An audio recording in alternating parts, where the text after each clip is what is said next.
Bungie is engaged in a lawsuit right now that I find extremely interesting, and I tickled it a little bit last night on stream, but I want to get into the actual spaghetti and meatballs today. Now, obviously, this isn't Bungie's first rodeo with lawsuits. They've been involved in a couple high-profile ones I'm sure a lot of you have heard of, but I wouldn't necessarily call them seasoned veterans, that this is just, business as usual. Not like Nintendo, who has more lawsuits than Elon Musk does children. Bungie has few and far between lawsuits, but most of you hear about them, such as like their big one not long ago where they actually had a huge victory over cheat makers, which I think was great. Their current battle, though, has got them fucking stun-locked here. They are being sued by a writer who claims that Destiny stole his story for their campaign for Red War and Curse of Osiris. And Bungie is having a very difficult time defending themselves here. They can't actually produce the content to prove that they didn't steal from him. Thus, the lawsuit is still ongoing, and they're kind of getting embarrassed because of one simple thing that they have become so accustomed to doing. It's become like a fucking addiction. Sunsetting content. If you've played Destiny, you're familiar with this, and it's not just Destiny. Other games also take content out of the game over time. But Destiny takes entire paid things that you bought with your own clams, will take it out of the game and vault it. Now we're going to do like a full dive in here, like an actual colonoscopy on this case with everything we know right now, but I just want to give you the gist here. One of the things they vaulted is the entirety of the campaign for Destiny 2 when you first bought the game, Red War. I have bitched about that for the longest time now, that the campaign you bought when this game came out is no longer in the game at all and is completely inaccessible to the players. I think that is an unbelievably ridiculous concept, but I'm not going to just rant and rave about that like a lunatic again. But the community had always been under the impression that when content like Red War is vaulted, Bungie themselves can still access it. Like, they haven't just, poofed it out of existence like some kind of fairy godparents took care of it. They haven't just erased it from the corporeal realm. But it turns out that is the case. Bungie has openly admitted they also can't access the content anymore in this lawsuit. They actually can't even get their paws on it either, thus they can't really defend their claims of innocence against the copyright claims. It's a mess. Like, they actually have just banished it to the fucking shadow realm here. Anyway, the lawsuit was started by a writer named Matthew Kelsey Martineau, and he worked under the pseudonym Casper Cole, and he published a story on his blog that he claims was stolen by Bungie for the Red War and Curse of Osiris story elements. Most notably, Red Legion, he's saying, was taken directly from his writings. Other shared elements mentioned between Red War and the DLC Curse of Osiris are things like celestial object hovering over Earth, war beasts, and more. From what I can find, Casper Cole had this published on his WordPress in 2013, 2014-ish, and this lawsuit was filed last year.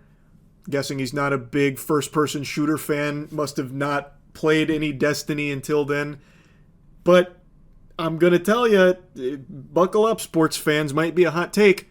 There's nothing I see listed here that seems unique to Casper Cole's writing. A celestial object hovering over Earth, flamethrowers being used, and emergency failsafes. Like, come on, that's all pretty generic sci-fi shit. That's like getting mad that another shooter also has bullets in the game. To me, that seems completely like a non-issue. That doesn't scream, copyright infringement, plagiarism. Now, if you want to talk about the names like War Beasts and Red Legion being exactly the same, I still think that's a moot point because those aren't really unique names either, especially considering Destiny. The name of everything in that game is basically just like a title or like a caveman naming it. The Traveler, the Witness, the Left Shoe, the Accountant, the Bath Master, War Bath, Bath War. Like, that's kind of just the whole naming scheme of that game. So Red Legion and War Beast, that doesn't scream that they stole something from this guy. There is nothing that I've seen listed in this lawsuit that makes me actually think Bungie stole from this guy's fucking WordPress in 2013, 2014 to make the Destiny storyline. But the timing of this lawsuit could not be better for Casper Cole because Bungie themselves can't combat it. They are unable to produce the content that they are being accused of stealing because they don't have access to it themselves. Bungie archived the original code that comprised the Red War and Curse of Osiris campaigns known as legacy builds, according to Tyson Green. However, the Red War and Curse of Osiris legacy builds can no longer run because their outdated code is incompatible with Destiny 2's underlying operational framework, which has evolved considerably since the Red War and Curse of Osiris campaigns were retired. As a result, Bungie cannot feasibly provide the court with the original Destiny 2 game as it existed in 2017, including the accused Red War and Curse of Osiris campaigns in any operable or reviewable form, nor will Bungie be able to produce the accused campaigns in operable or reviewable form if this matter proceeds to formal discovery. So after they put them on the bench, took them out behind the barn and put them down, they no longer can get them back because they've updated the game too much. So they can't actually get the game again. So when they made a motion to dismiss this case, they were basically showing up with their pants down. They had nothing to show. So what they relied on was YouTube videos. But not just YouTube videos, wiki pages as well. Bungie insisted the attached videos are the best possible way for the court to review the accused work. Exhibit B was a 10-hour lore video put together by a YouTuber named My Name is Biff. Banger video, by the way. Exhibit C was a cutscene compilation, again put together by a fan, which is 2 hours and 40 minutes long. But the judge, Susie Morgan, she wasn't playing ball with it. She was not pleased with this maneuver, and it was not sufficient.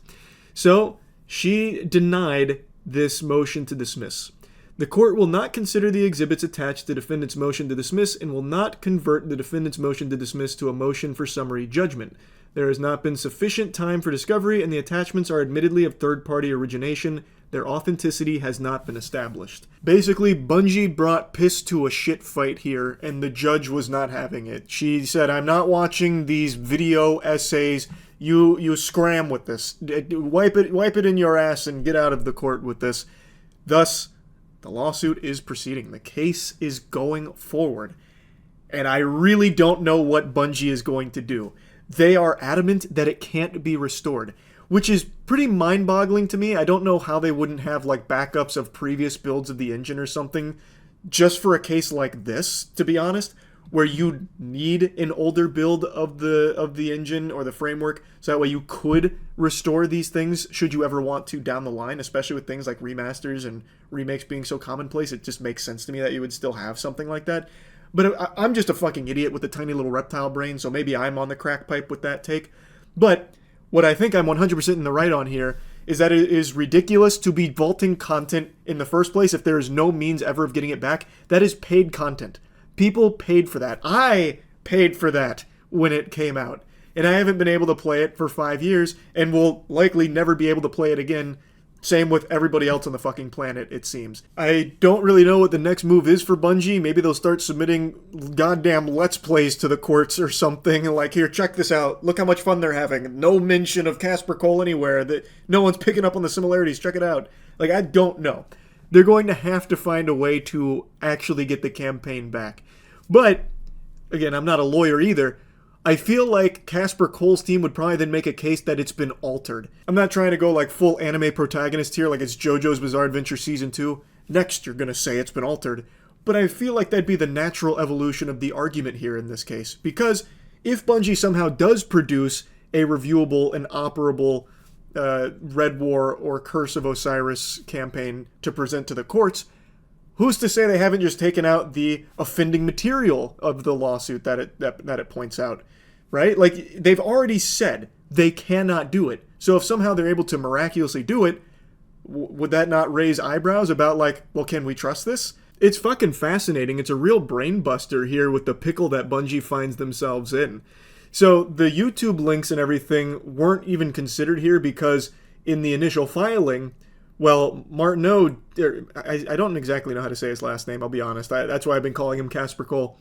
Casper Cole never made any mention of like YouTube or wiki links, so they didn't even consider it. It was deemed like off limits, kind of, I guess. And then Judge Morgan also pointed out that the case is actually pretty complicated, even when Bungie cited previous rulings, saying this case would require a much more complicated side-by-side analysis, even if the court had access to a complete version of Destiny 2. She also noted how the game and the written work aren't even in the same format. Rather than compare a brief movie scene and a copyright for a pinball machine, it appears the defendant is asking the court to compare a collection of short writings to 13 plus hours of third-party originated YouTube videos of Destiny 2 and several third-party originated online Destinypedia pages. Now, if you've got your thinking caps on, to me, there seems to be like a really glaring thing that I haven't seen pointed out in any of the articles.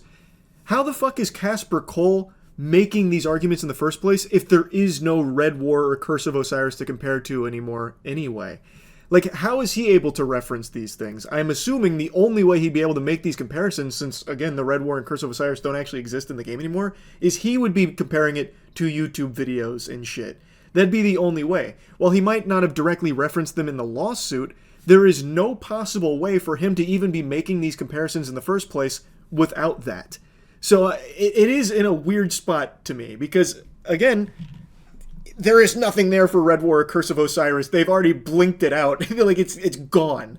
So even Casper Cole, when making these arguments, is making them against a fucking ghost. There isn't a Red War or Curse of Osiris campaign that is playable and reviewable that he is making these comparisons to. So it's a bit weird for sure. Now, at the end of the day, do I think Bungie stole his work, like copied his story beats for Destiny? Absolutely not. There is nothing I've seen listed here that screams plagiarism or anything like that. I also just highly doubt they would go to a random WordPress from 2013 and 2014 and start taking directly from it to make the Destiny campaign. That just seems so incredibly unlikely to me. But in Bungie's incompetence here, when it comes to vaulting and sunsetting, they have really shot themselves in the foot. Anyway, I just had to talk about this a bit. It seems like a pretty complicated case. If this was going to be an easy slam dunk W for Bungie here, a little dubski in the court of law against the copyright claims, probably would have been thrown out on this first motion to dismiss. So now I think it's going to get a little sticky. But maybe not. Maybe they have a trick up their sleeve. Again, I'm a fucking idiot, so who really knows? But I just found it very fascinating. That's about it. So yeah.